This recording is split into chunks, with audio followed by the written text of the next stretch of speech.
Dick Powell as Private Investigator Richard Rogue in Rogue's Gallery.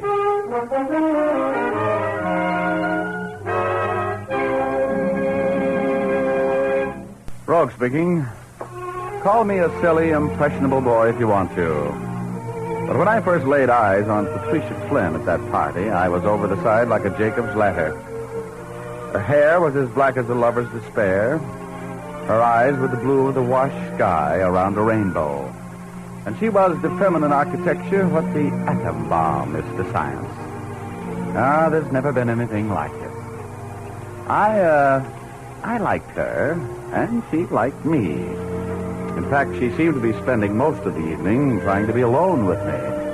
But another lovely, bless her, outmaneuvered her. The next day, I went to my office a little late. I was just sitting there at my desk trying to make my checkbook agree with the bank's theories when the door opened. And who walked in was Patricia. I restrained a foolish impulse to grab her and shout, "I love you," by looking bored and saying, "Hello." Hello, Mr. Rogue. I guess I should have called for an appointment. Oh, now, look, first off, you must call me Richard, because I'm going to call you Pat. I'm so glad you came in to see me, Pat. Let's go down to the hunt room and talk things over, shall we? After a while, if you want to. It sounds charming, but I want to talk to you here alone first. Oh, well, okay. What shall we talk about? Mr. Rogue. Richard. Thank you. I know this sounds dramatic, but there have been 2 attempts made on my life in the past 3 weeks. Well, why would anybody want to harm you? I don't know. I really don't. There's no reason that I can think of. Well, you poor kid. Where did these attempts on your life take place?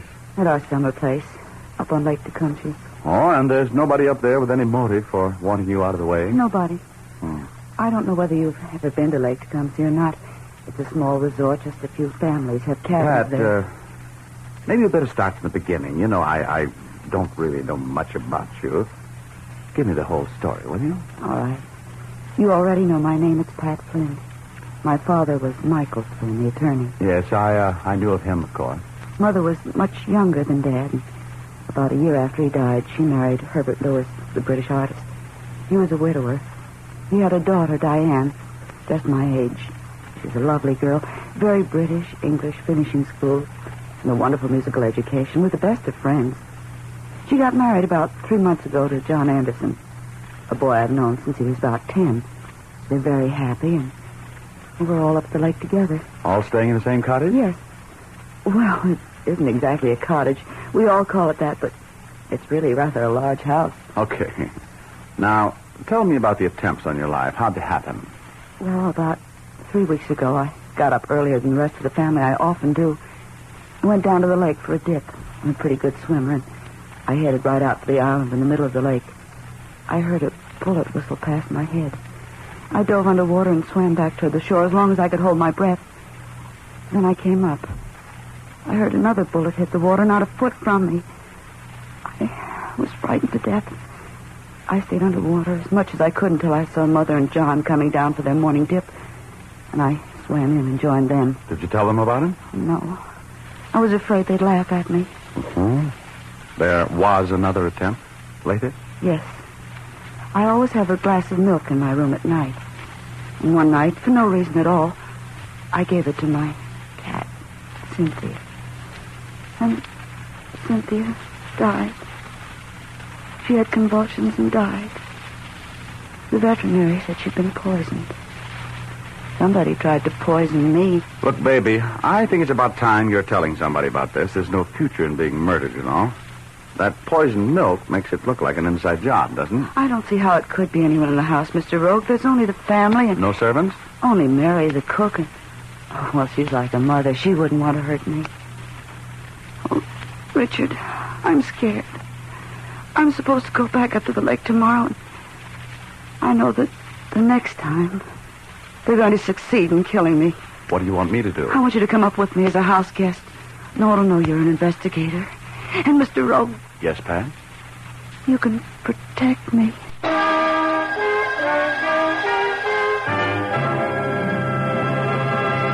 We'll continue our story in just a moment. Now back to Dick Powell as Private Investigator Richard Rogue in Rogue's Gallery.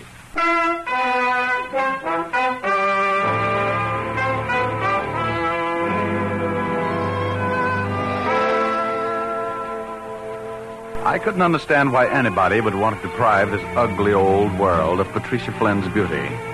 But she was convinced that somebody was trying to promote her to a better land than this, so I accepted her invitation to be a house guest at her family's 18-room cabin on Lake Tecumseh. I'd like to be Uncle Tom in a cabin like that. The living room was a little smaller than the Los Angeles Union Station, but it was much more comfortable. There was a fireplace at each end of it about the size of the entrance to the Hudson Tube. And the room was done in rustic furniture with down cushions. Every place you looked at the walls, you either got an inquisitive look from a defunct moose or a cold stare from a mounted fish. If this was roughing it, I gave up my scouting too early.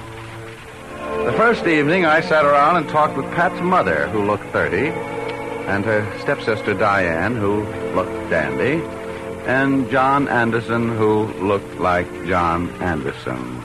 John was Diane's husband. We're so happy that you could come up with Patricia, Mr. Rogue.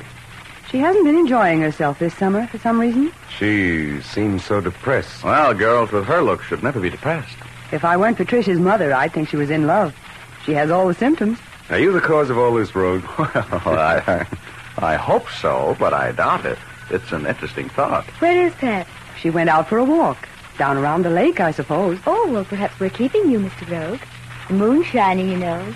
Very romantic out by the lake. Oh, I think if she'd wanted me to go with her, she would have asked me. You don't know women, Mr. Rogue. They're very subtle. It's really a lovely night. Come on, Diane. Let's take a walk and show Mr. Rogue around the place a little bit, huh? No, you and Mr. Rogue go ahead, John. I'm going to stay in tonight. I've had the sniffles all day. I don't think I should be out in the night air. You'd better slip a coat on over your sweater if you go out, Mr. Rogue. Gets pretty chilly up here nights. Well, how about it, Rogue? Shall we take a look around? Well, yes, certainly. I'd like to take a look around this place. You sure I'm not putting you out? Oh, not at all. I usually take a stroll before turning in. Come on. Okay, if you ladies will excuse us. Of course. I'll see you at breakfast, Mr. Rogue. I'll probably retire before you return. It's so nice having you here. Thank you. Good night. Good night. We live very quietly here on the lake road. I'm afraid you might find it a little dull. Oh, I could use a little quiet. Have you known Pat long? Well, quite a while. She's a grand girl, isn't she? No, one of the best. Strange kid, though. I think she's the most beautiful girl I've ever seen. She has something on her mind lately, though. Doesn't seem to be quite her old carefree self. You've noticed it, too, huh? She was very close to her father, you know. Hasn't been too sharp since his death. I'm kind of worried about her. You think that's what she's brooding about?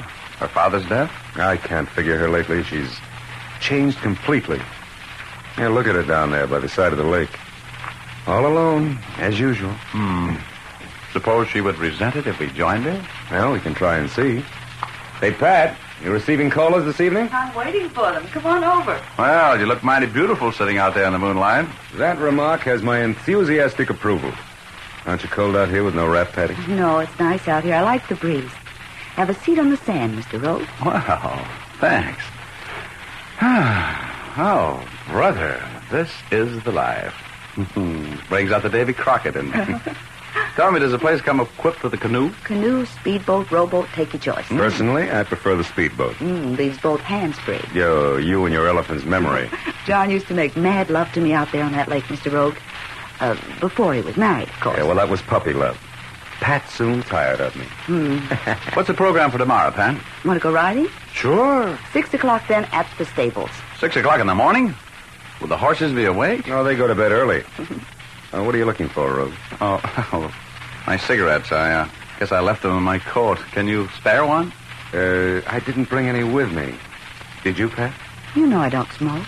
Well, I'm an awful slave. Looks like I'm going to have to go get them. I'll be back in a minute. Okay, we'll be here. I didn't know Handsome John well enough to call him a liar. But I did know he had cigarettes in his pocket. It was hard for me to believe that a guy living in all that luxury would begrudge a house guest a cigarette for financial reasons, So I had to assume that he wanted to be alone with Pat. I felt as unnecessary as a laugh at a funeral as I walked back up to the house. The French doors into the living room were open, and I headed for them. I wasn't making any noise, walking in the sand. And I stopped in embarrassment when I heard the conversation which was in progress in the room between Diane and Patricia's mother. I tell you, I'm not going to put up with this much longer. The way Pat throws herself at John is sickening. John's old enough to take care of himself, I believe, Diane. She's doing everything she can to cause trouble between John and me. Everything. She hates me for marrying John. Yes, I believe she's still in love with John. She always has been. And if she hadn't been away at school when you met John and married him... Please, don't you dare say that again. Ever. It's the truth. If it hadn't been for you, John and Pat would be married, as they always planned to be. If she doesn't leave John alone, something terrible is going to happen to her. I love John. He's mine. You hate me. You hate me for marrying John. No, I don't hate you, Diane. But I'm her mother. I want my daughter to be happy again. And I'll do anything to bring her happiness back to her. You can't take John away from me. I'm going to have a talk with him now. We're leaving here in the morning. When Diane left that room, you could feel the hate radiating from her like heat from a depot stove. She walked directly toward the spot where I was standing, and I ducked back into the shrubbery. I followed her as she headed for the couple on the beach, and I was only a few feet behind her when she stopped. Pat and John were knee-deep in a conversation that was a tone lower than the last note of Asleep in the Deep. Diane listened. So did I. We have to do something about this, John. We can't go on this way.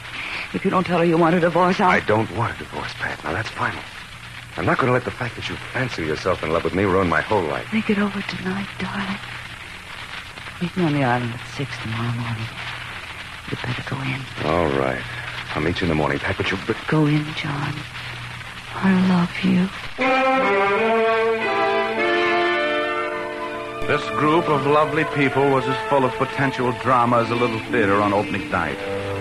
I followed Diane back into the house, walked noisily in the front door, and said goodnight. I thought I heard somebody enter and leave my room while I was under the shower, but there was nothing much I could do about it. The room was empty when I re-entered it, and I helped myself to a drink of water from the thermos on the night table. The water tasted funny.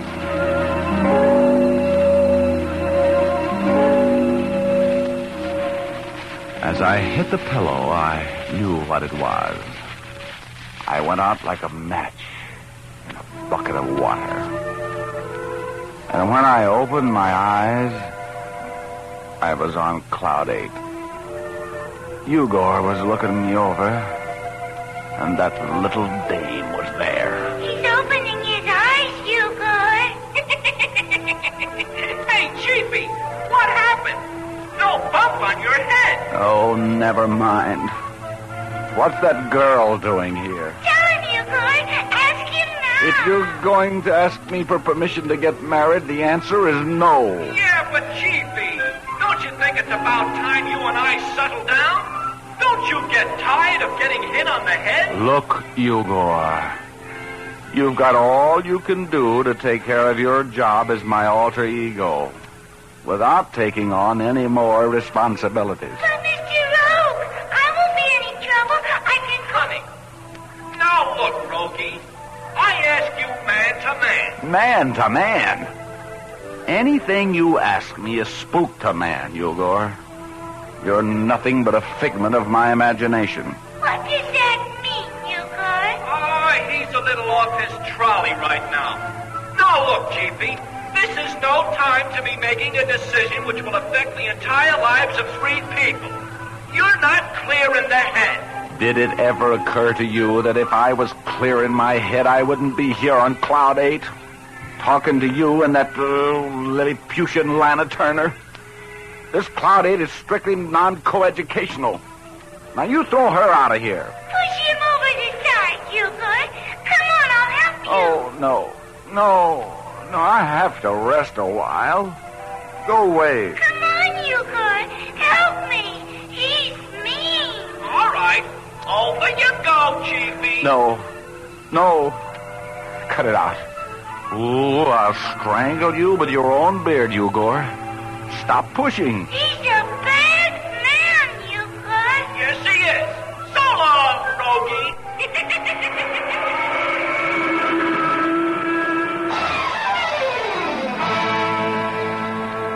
When I woke up, the sun was high in the heavens. My head felt like a busy blacksmith's anvil, and my tongue was made of mink. I leaped out of bed like a startled fawn, and I sat back down fast. I dressed without lowering my head and made a belated appearance at the breakfast table. Pat and her mother were having breakfast. John came in a few minutes after me. He didn't look well either. Good morning, John. Where's Diane? I don't know. We had a bit of a disagreement last night. She slept in the guest room, and I just looked in. She wasn't there. She probably went for a morning dip. Oh. Have you been in yet this morning, Pat? Not me. I slept. I couldn't wake up this morning. Whatever happened to our horseback ride, Pat? Oh, did you get up for it? Oh, me? Oh, no. No, I slept right straight through. As a matter of fact, I never slept so well in my life. Yeah, that goes for me, too. And I feel terrible this morning. Well, so do I. I feel dopey. How about a canoe ride after breakfast, Pat? It'll do us both good. Maybe that's what I need.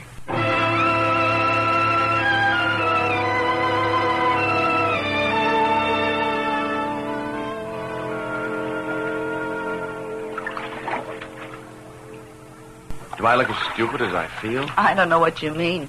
You look kind of sleepy. You look like I feel. Somebody doped me last night, Pat. They did. Are you sure? Honey, I know when I've been slipped a tricky Mickey. Last night was one of those times. Who would have wanted me out of the way last night? I don't know. I'm sure somebody doped me last night, too, Richard. It's almost as if some crazy person were hiding there. Maybe we should call the police. Look, chicken, that stepsister of yours is kind of burned with you. Diane? Now, don't look so surprised. You know it. I happened to overhear a little conversation between Diane and your mother last night. Diane lifted your boyfriend, didn't she? Yes. You were asking for trouble, Pat, fighting back like that. I really... Hey, What's the matter? what's that over there? Oh, Richard. Don't look. It's Diane, isn't it? Yes. That's my white bathing suit. She's wearing my bathing suit. She's dead, Pat. Somebody shot her. Oh, no. Richard, whoever shot her thought they were shooting me.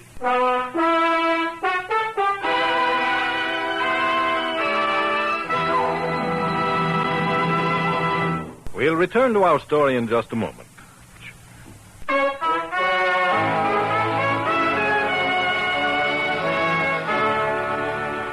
Now back to Dick Powell as Private Investigator Richard Rogue in Rogue's Gallery.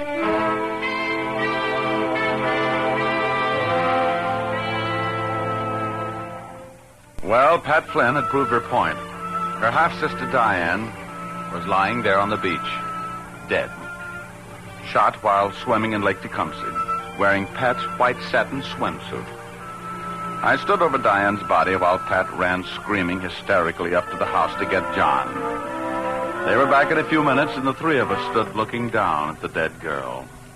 Oh, darling. Here, John, take it easy, old man. Let go of me, Rogue. Let go of me. I know how you feel, John. Oh, you know how I feel. Have you ever loved anybody so much you couldn't get your breath? And then had them murdered? You know how I feel. How could you know? John, please. Get away from me, Pat. Do you hear? This is all your fault. If you hadn't been such a stupid little fool, she wouldn't be dead. Now, take it easy, John. You don't know what you're saying. How could you blame me, John? Whoever killed her thought they were shooting me. I wish they had. You were the cause of all the trouble. You've hated her ever since we were married. You think she stole me from you? How could you think that? You were never anything to me. Now, look.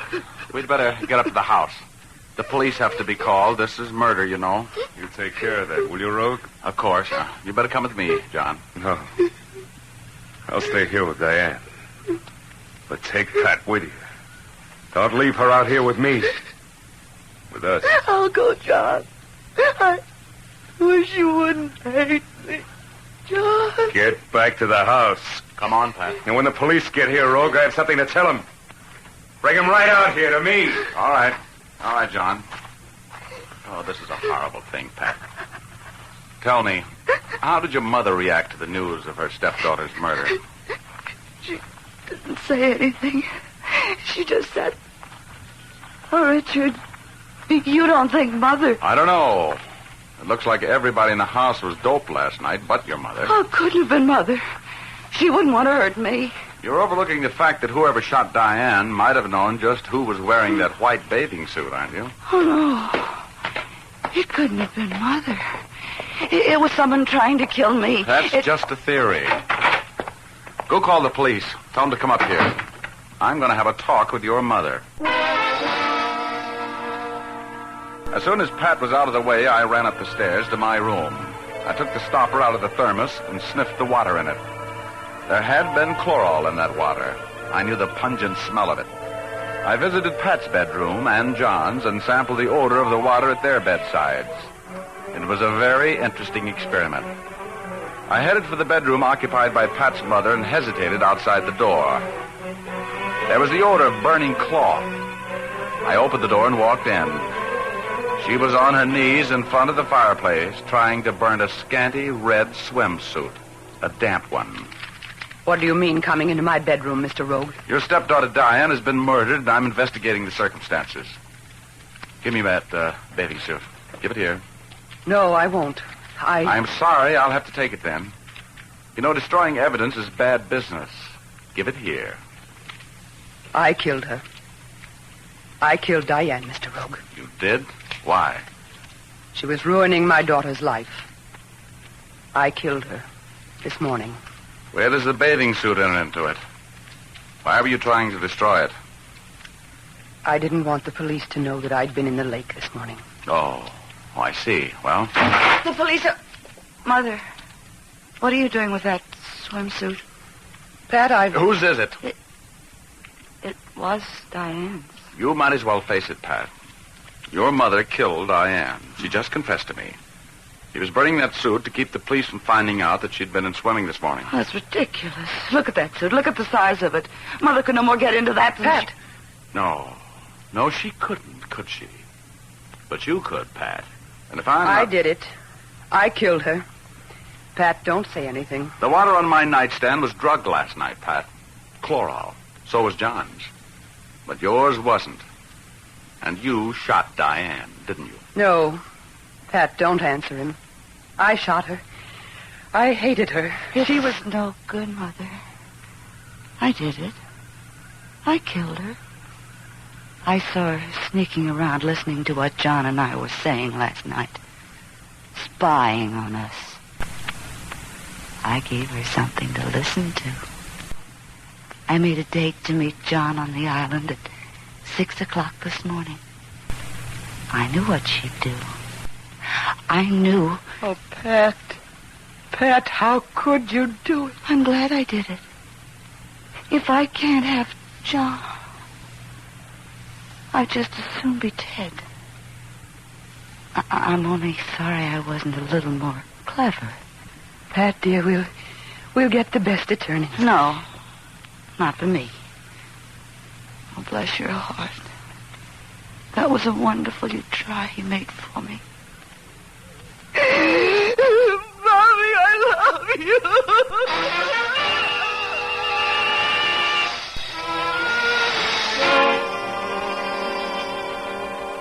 The police arrived a few minutes later, and Pat told them everything. Her diary was admitted as evidence at her trial. Every day since the marriage of John and Diane, Pat had planned Diane's death. The phony attempts on her life that she told me about were part of the buildup. There could be no doubt about the fact that Pat's mind had given away under the deadly poison of jealousy and hate. She was found not guilty by reason of insanity and was committed to an institution. all on account of jealousy. Oh, well, jealousy is a very strange thing. You drive yourself daffy trying to prove something that you hope isn't true, because if it is, you're going to drive yourself crazy trying to convince yourself that it wasn't important anyway. You know what I mean.